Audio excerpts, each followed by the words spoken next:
I want you to start by picturing something. Imagine you're a bird. Or a satellite. Or, yeah, since we are modern people. Imagine you're a satellite drifting silently over North Africa. You're looking down at Algeria. Specifically the Ores Mountains. Exactly. And the terrain here is, well, it's rugged, it's chaotic, it's twisted rock and scrubland and uneven valleys. It's nature in its most, unorganized organic form. It is a landscape that just defies straight lines. It really does. And then, as you're scanning this chaotic geology, you see it, the anomaly.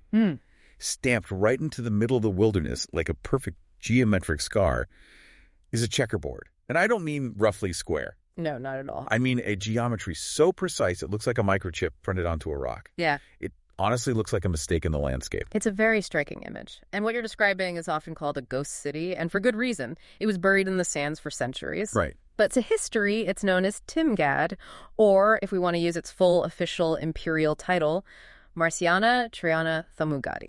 Which is a mouthful. And we are definitely going to unpack that name later because every syllable of it tells a huge part of the story. It really does. But basically, today we're doing a deep dive into Timgad. This is a Roman city founded around 100 A.D. by Emperor Trajan. And it's not just some pile of rocks. It's a UNESCO World Heritage Site. Inscribed back in 1982, and for a very good reason. Absolutely. So the mission for this deep dive is to look past the ruin and really see the intention behind it. Exactly. Timgad is widely considered one of the best preserved examples of Roman urban planning in existence. But the real question, the thing that I find fascinating, is how a city thousands of miles away from Italy, in the middle of a mountain range in North Africa, became in many ways more Roman than Rome itself. That's the hook for me. I mean, we're talking about a place that was built completely from scratch. It didn't evolve over centuries of messy history like Rome did. It was planned. Top down. And we've got a stack of sources here. Historical accounts, archaeological descriptions of this perfect grid, and some really wild stories about its rediscovery. Yeah, the rediscovery part is a story in itself. We're talking about European explorers who nobody believed. It's a classic case where the reality was just so impressive, people assumed it had to be a fabrication. Right. So let's start at the very beginning. Section 1, the foundation. We're in the year 100 A.D. Yeah. Emperor Trajan is running the show. Why here? And why build something this elaborate in the middle of nowhere? Well, to understand Timgad, you really have to look at the map of the empire at that time. Okay. The Ordes Mountains were home to the Berber tribes. The Romans, in their typical fashion, viewed them as barbarians, but really they were the indigenous locals. And they probably didn't want to be ruled by Italians. Not particularly. So Trajan needed a bastion. He needed a padlock on the region to secure the passes and, control the movement of these tribes. So Timgad starts its life as a military base. It started with a military purpose, but it was much cleverer than just a barracks or a fort. This was established as a colonia. Okay, let's stop and define that, because when we hear colonies today, we think of something very specific. What did colonia mean to a Roman in 100 A.D.? In this context, a colonia was a very specific type of settlement designed for veterans. We're talking about the soldiers of the Legio III Augusta. These were men who had served their time 20, maybe 25 years in the legions. They'd survived the campaigns, the diseases, the forced marches. And now they need a pension. Exactly. Oh. But Rome didn't have a 401k plan. They had land. The empire would say, congratulations, you survived. Here is a plot of fertile land in North Africa. Go farm it. But there's a catch, isn't there? There's always a catch with the Roman. The catch is the location. They put these veterans right on the frontier. Of course they did. So you have thousands of battle-hardened, loyal soldiers living exactly where the enemy is most likely to attack. It's a genius cost-saving measure. Right. You create a permanent, loyal garrison that feeds itself and defends itself without staying on the active payroll. You're essentially outsourcing national defense to armed retirees. Here's your farm. Enjoy the olive groves. And by the way, if the Berbers come down the mountain, you know what to do. Precisely. And they were happy to do it because it came with immense status. And that brings us back to the name you mentioned. Colonia Marciana Ulpia Traiana Thamugadi. That one. Let's break this down because names have power. Marciana Triana, that's obviously about Trajan sticking his brand on the building, right? It is, but it's deeply personal. It's a tribute to his family. Marciana refers to his sister, Ulpia Marciana. Okay. The name also commemorates his mother, Marcia, and his father, Marcus Ulpius Traianus.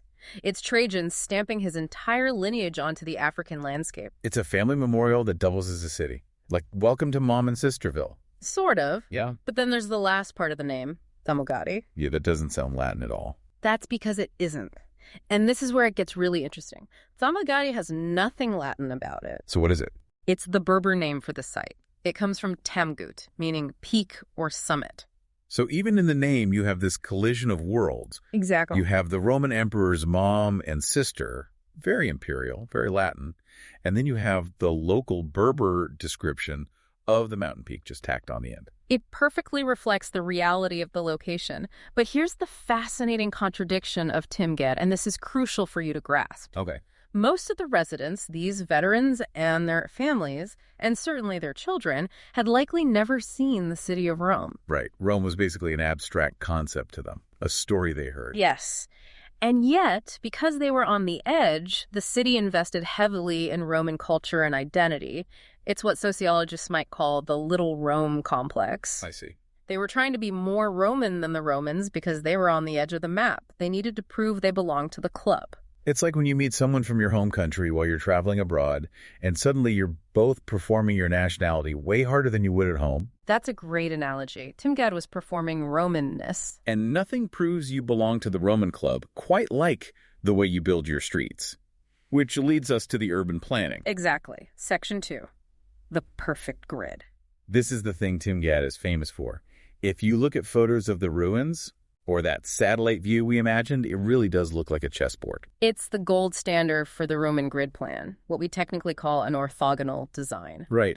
And because Timgad was built on a greenfield site, meaning there was no existing city to work around, the engineers could do exactly what they wanted. No navigating around an old temple or a crooked river? Nope. They just laid down the law, literally. So how is it laid out? Walk us through the map. Well, it's located at the intersection of 6 roads, which tells you it was a regional hub from the start. But the city itself is defined by 2 main streets. Standard Roman operating procedure. Pretty much. You have the Decumanus Maximus, which runs east-west, and then you have the Cardo, which runs north-south. Simple enough. A crosshair. Mostly. But there's a quirk here that reveals the city's priority. The Cardo, the north-south street, doesn't go all the way through the city. It just stops. Why? Because it runs into the Forum.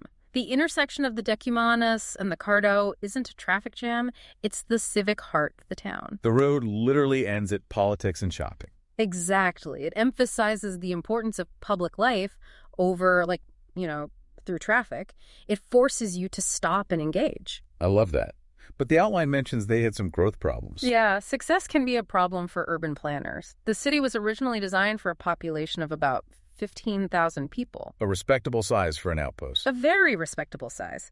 But Timgad was too successful. The good life was appealing. It grew, and it grew quickly. And when it expanded, it spilled beyond that perfect orthogonal grid. So the center is this perfect disciplined square, and the outskirts are messy. Loosely organized is the polite archaeological term. But yes, you have this rigid, disciplined core and then organic, chaotic sprawl on the edges. It's a very human story written in stone. You try to impose perfect logic, and humanity just oozes over the edges. Yeah. Speaking of stone, we have to talk about the landmarks. You can't have a Roman city without showing off a bit. If I'm walking down the Decumanus, what am I seeing? Okay, so dominating the west end of the Decumanus is the Arch of Trajan. It's massive, 12 meters high. That's nearly 40 feet. Wow.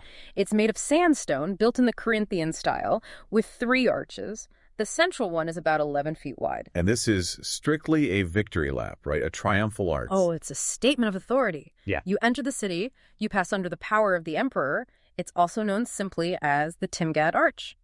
It looks so imposing in photos. It was partially restored in 1900, whereas why, but imagine being a local shepherd or a trader from the mountains seeing that for the first time. It would have been terrifyingly grand. It would. And then there's the temple. The Capitoline Temple. Dedicated to Jupiter, Juno, and Minerva.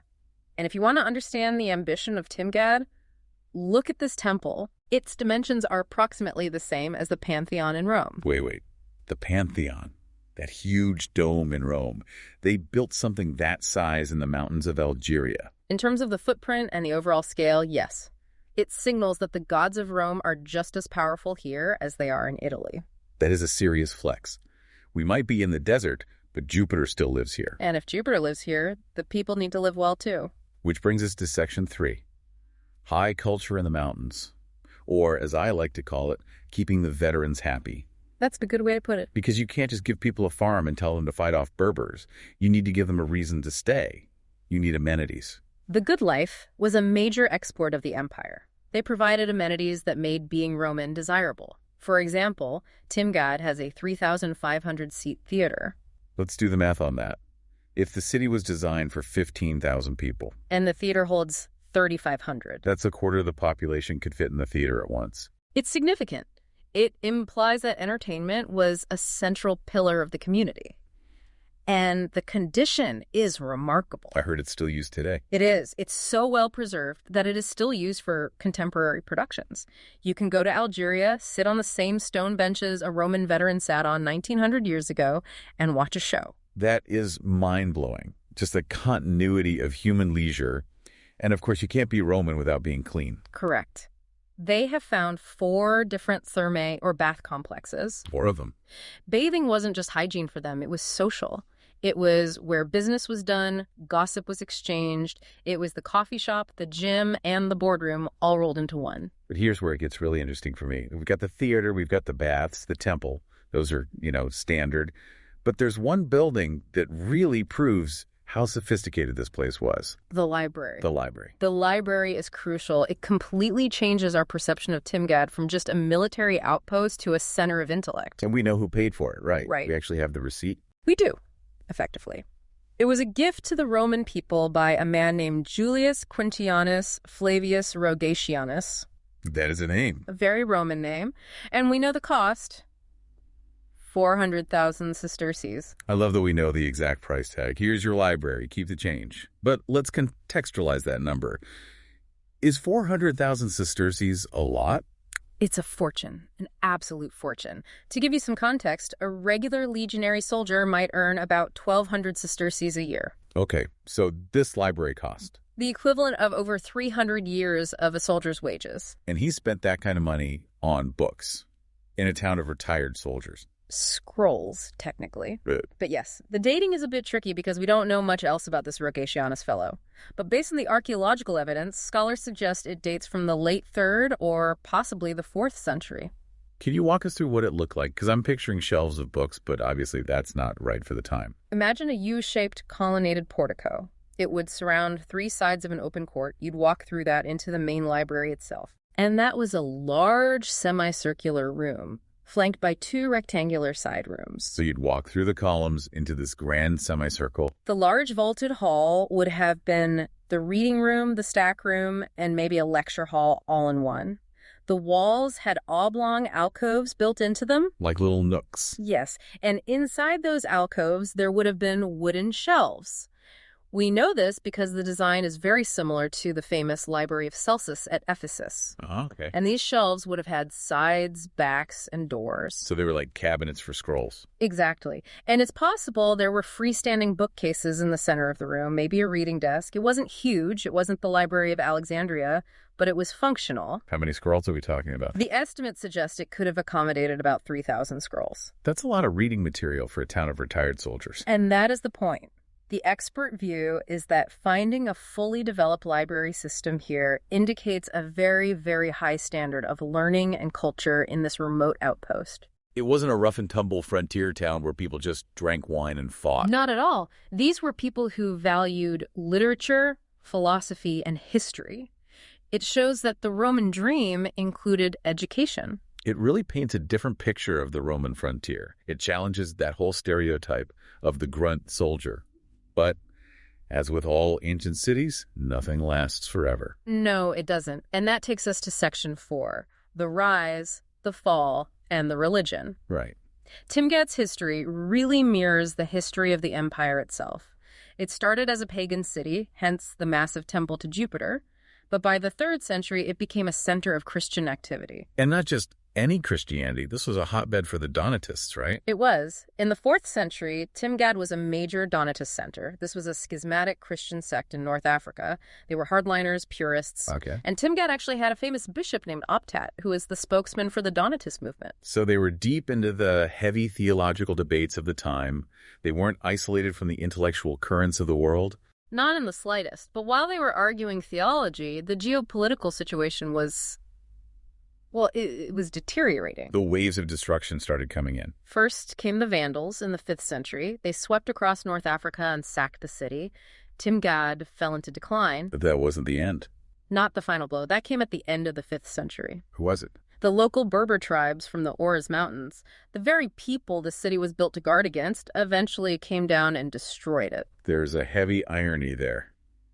The fortress is destroyed by the people it was meant to contain. It's deeply ironic, but that still wasn't the total end. There was a brief flickering of life. We call it the Byzantine Revival. This is the zombie city phase. In a way, in 539 AD, the Byzantine general Solomon came through during the Moorish Wars. He retook the city and rebuilt parts of it. This is when they built that big citadel. Yes, a large fortress just south of the city. They used Timgad as part of a defense line again, but it was a shadow of its former self. They actually cannibalized the stones from the beautiful Roman monuments to build their fort. Oh, that hurts. And then came the early Muslim conquests in the 8th century. This led to the final ruin. The city ceased to be inhabited, the water management systems failed, the sands of the desert began to drift in, and Timgad went to sleep. And it stayed asleep for a long, long time. Which brings us to section 5. The rediscovery. The adventure movie part of the story. It really is. For centuries, Timgad was just a rumor, or completely unknown to Europe. Then, on December 12, 1765, a man named James Bruce arrived.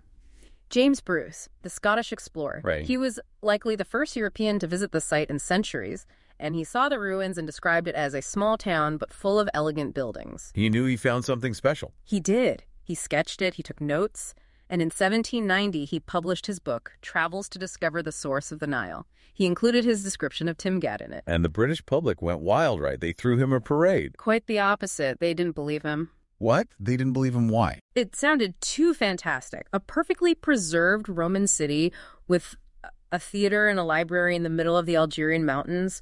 It just didn't fit their mental map of the world. So they thought he was lying. Skepticism was incredibly high. They thought he was exaggerating to sell books. That has to be so frustrating. I saw it. It's right there. I drew a picture. And it took over a century for him to be vindicated. 100 years. Over 100 years.